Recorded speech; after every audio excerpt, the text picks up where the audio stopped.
Hello everyone, welcome to the first video on my YouTube channel. Today we're going to talk about my top 4 Olympia list that I took to Good Games Town Hall's Road to Nationals, and I was able to take home 3rd place. Let's just jump straight into it. So, here we go. Here are some pictures of the event. So, a few notable faces. There's Hayden Dale just right there, Nick Butcher right there, and of course me at the very, very back. Just there. So this is Good Games Town Hall. This is my locals every week, and I took my brand new Olympia list here.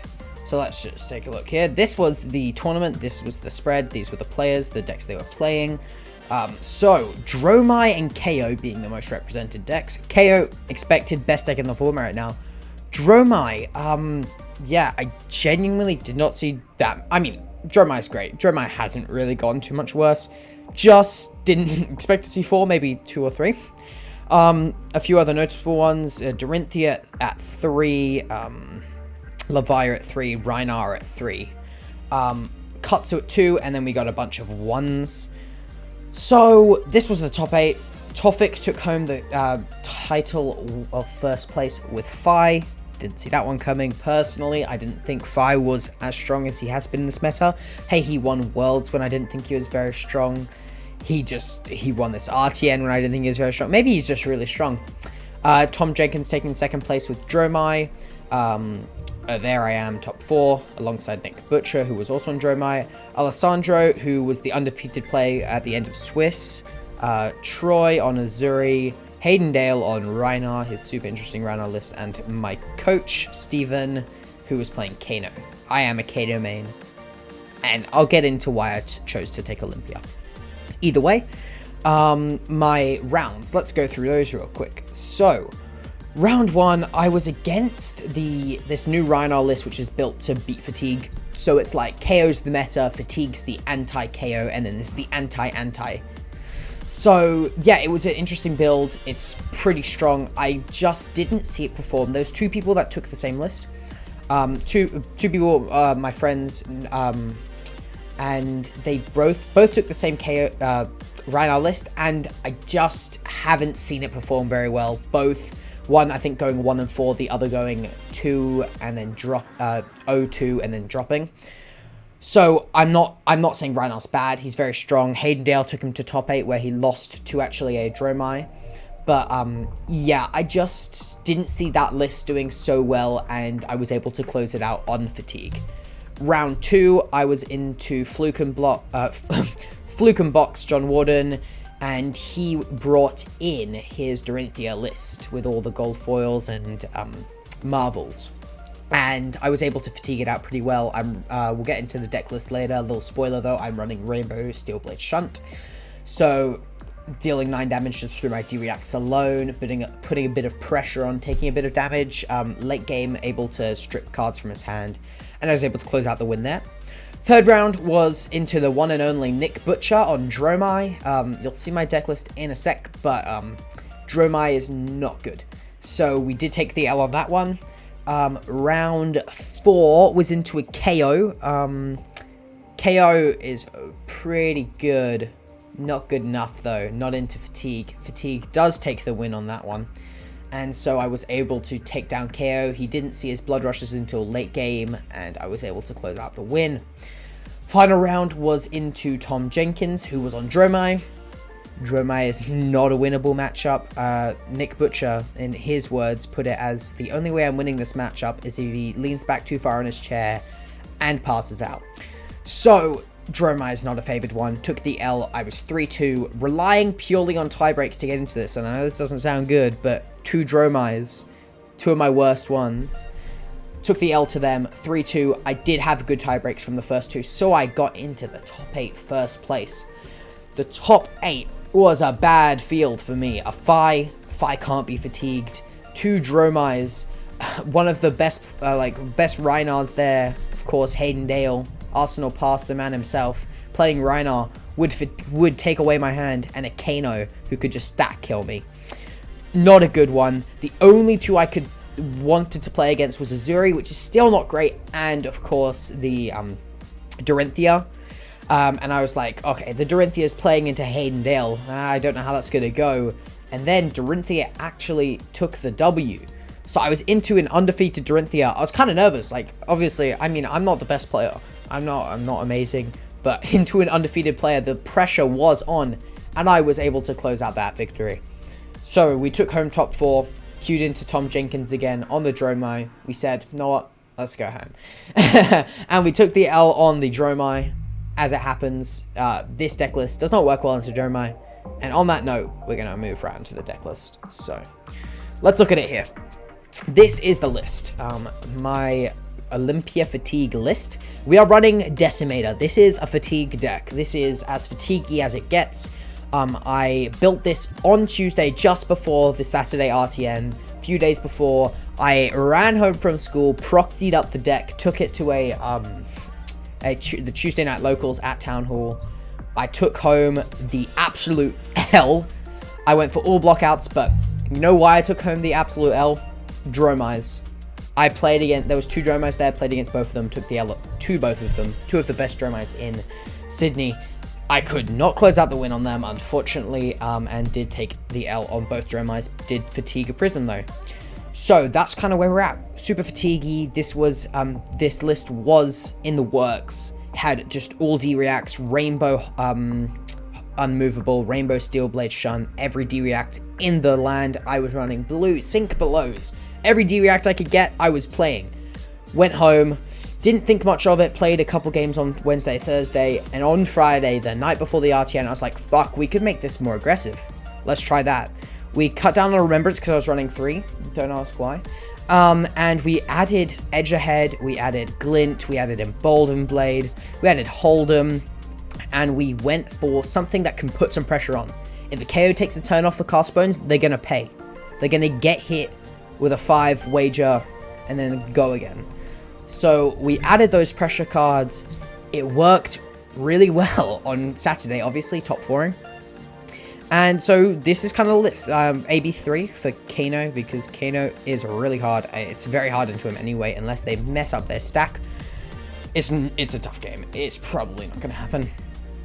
Either way, we got top 4. We had qualified for Australian Nationals. And this is the deck. I quite liked it. The Amnesias for the 2 Katsus, which I didn't end up playing against. CNC, E-Strike, the usual. Fate for C and Sync below, the strong ones. A few interesting ones. Slap Happy, of course, helps counter Kano. I went for this over Take It on the Chin because I prefer the Vigors. Because if I'm going into my turn with just a blue and a Hold'em, I want to play Hold'em out with the Vigor. Works well. Dude, the value of Tunic, this is a card you cannot remove. Tunic is so important. Let's give it a go. Alrighty. So, I haven't actually played against the Katsu yet. I'm interested to see if this is a winnable game for us. We'll may as well give it a go. I do see them getting fatigued. They do discard. They do need the on-hits. And their damage isn't as consistent as Fi. Fi cannot be fatigued. Katsu can, I think. I have not played this matchup. This is going to be interesting. We're going to be both of us learning, and I'll try take you through how I play this deck. So, for this one, we don't have a great arsenal target, but we can swing for 8. Is there a need? Probably not. So, Amnesia is a good card. We want to arsenal that because Katsu is just... it's going to hurt him to have that Amnesia. So we are just going to pass arsenal the Amnesia. So you go. We've just got a land of 3 blocks. So, generally this deck is going to see a lot of D-Reacts. And that is the card we are going to see the most. Turns we're going to struggle on here is just any turn where they're just going to get a lot of hits through. Kodachi is of course annoying. That is, I think, the biggest weakness here. Is their Kodachi. Interesting, so they do just pass back. So now we probably, I'm assuming they're going for a setup. I don't know if it's always correct to pass back. Kodachi is very good, but we're actually going to be able to grab some momentum here, I believe. Because we're going to just cleave Decimator, and I might just break Refraction Bolters, baby. I mean, Amnesia, they're going to be super slowed down, but probably better to just cleave and last ditch effort. No, sorry, it's probably better to just send Amnesia. We don't really have a good arsenal target other than that cleave, so we're not going to overpitch. chuck the Cleaving Arsenal, 6 at him. It's going to take 2 cards because if he is set up... Say he had a perfect hand, right? He had the perfect hand. This is taking it away. Because he's just not going to be able to combo with this card and coming at him. He can't take it, basically. So, pretty happy with the start. We're going to take... Oh, that's a great start. We're going to take a few really important cards and 2 equipment blocks. Didn't think it'd be that good, but hey, he really wants those names. So, yeah. This is an interesting hand. We do have some redundancy in these cards. And I'm probably going to just chuck Reflection Bolters here. They are good on a combo turn, actually, so I'm not going to chuck Reflection Bolters. We're going to hold off on the Reflection Bolters. Actually got to think about that.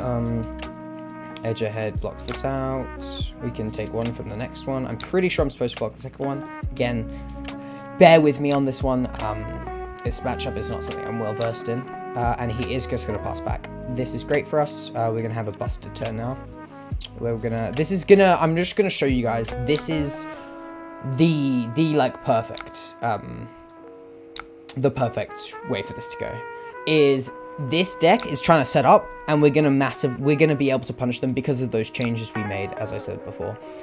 So adding these more aggressive cards is great because obviously we're on Decimator, we're not on like an Othos, and this is just gonna put loads of pressure on him. Like, he's just gonna be pressured for the rest of the game now whenever we send any axe because he's just taking so much damage here. We're taking more than a quarter of his life away, wagering a bunch of really important on hits. So we are gonna hit him for 11, take him to 29, and although we don't have a good arsenal, we don't have any arsenal, sorry, that is okay. Kodachi's coming at me now, baby. If he has a combo here, we're probably pretty sad, but we do, again, have block out. So the Surgeon Strike is never going to hit us, ever. We're going to chuck Refraction Bolters, put Oasis in front, pitching a Sigil, because we don't need to gain life right now. We're fine. And this is going to block more. Art of War. Interesting. Okay, that does play around our Oasis. It sure does. That's a rough one. Well, we are still blocking it, but he's going to be able to now search. I mean, we probably, as I said, you guys are probably going to be all in the comments about this. I'm going to play this matchup wrong. I think, obviously, it was better for me to block 2 there, play around an Art of War. It didn't even come to mind, to be honest. He is going to be able to search his deck now. We've only got 6 block for the rest of this turn, and he's already got all the things that facilitate him. So, okay, cool. He undid. Yeah, we just do the same thing. Oasis, the surging, pitching, Sigil. Yeah, so what I was saying. Yeah, so he's going to have a strong turn here. He's going to get the discard, and yeah. It happens. It's okay. He's going to be able to discard search for whatever he needs. And this is a problem, this is early, and he's going to have this insane power turn. And he's now got all the cards he needs to do it.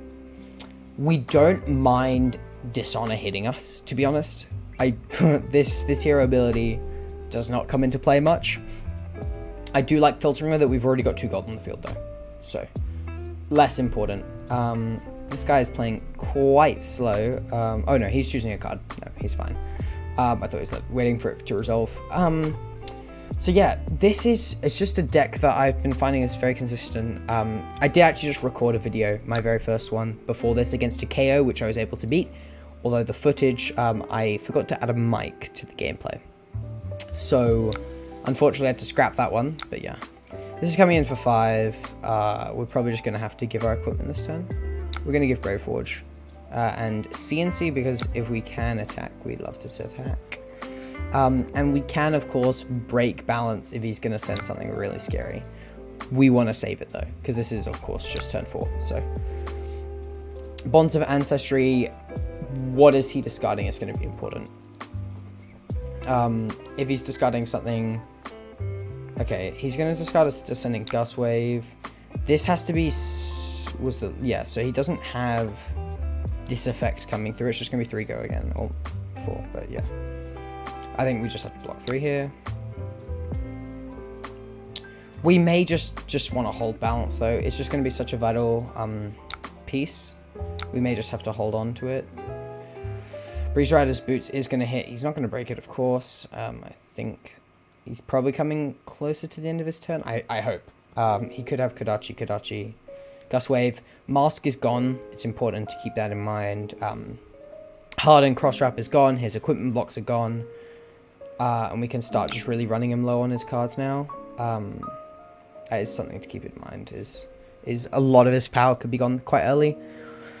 And Art of Wars can be super high rolly. He could draw nothing off them. So that's important to keep in mind. I wonder if he undid so he could Breeze Rider Boots.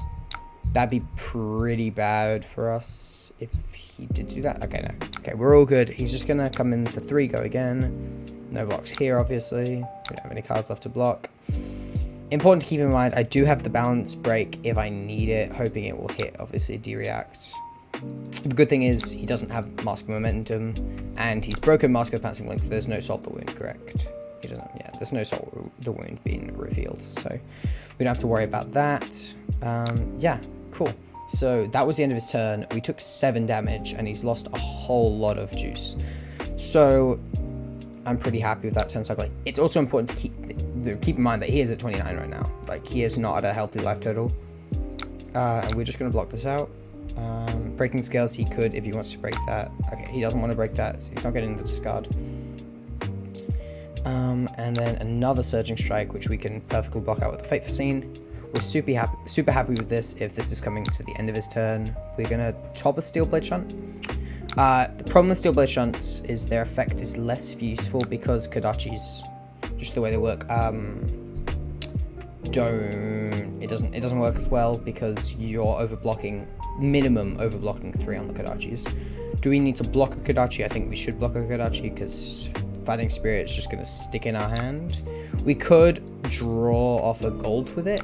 If we hit a blue, we decimate it, which is nice. And this 1 damage just doesn't matter so much, so we'll take it.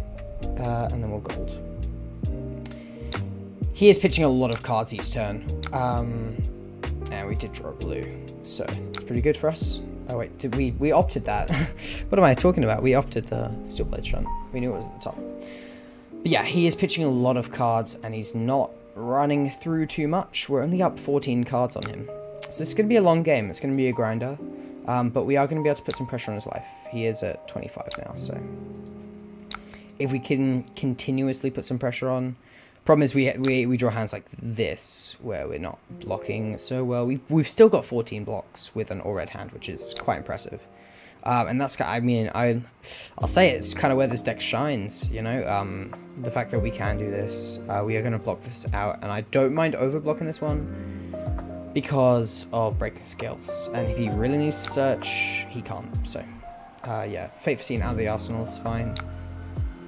And of course, there are times we're going to bottom that one. We don't care so much for it.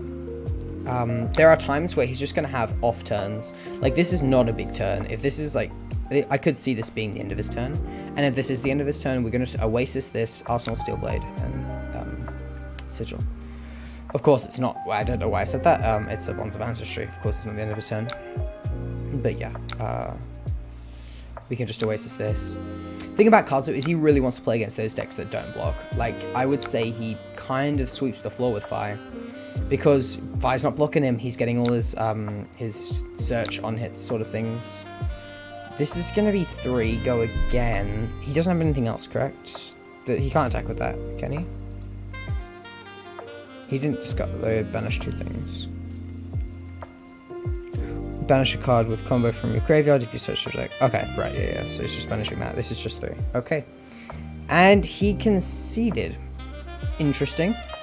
We didn't get to finish our game, but I mean, I'm just going to wrap it up there because I don't want this video to be too long for y'all. But yeah, if you do want to see some more gameplay of that Olympia, let me know down in the comments below. I will do a stream for you guys. If literally any one person wants to see a stream with it, I will do a stream with it. But yeah, unfortunate way to end it with the Katsu just conceding. But it is what it is. I hope you guys in those short few turns did see the power in just the ability to block out everything. Although it wasn't showcased best with Katsu, I did previously record a video which I might be posting if you guys want to see it without commentary on. It's just so good at beating KO. That's the biggest thing. That's why I love it. is it's a massive counter to that KO meta. It can beat Reinhardt, as I showed at the RTN. And yeah, it's a great deck. I'm having loads of fun playing it. It's super strong, super consistent. And I hope you guys have a good afternoon. See ya.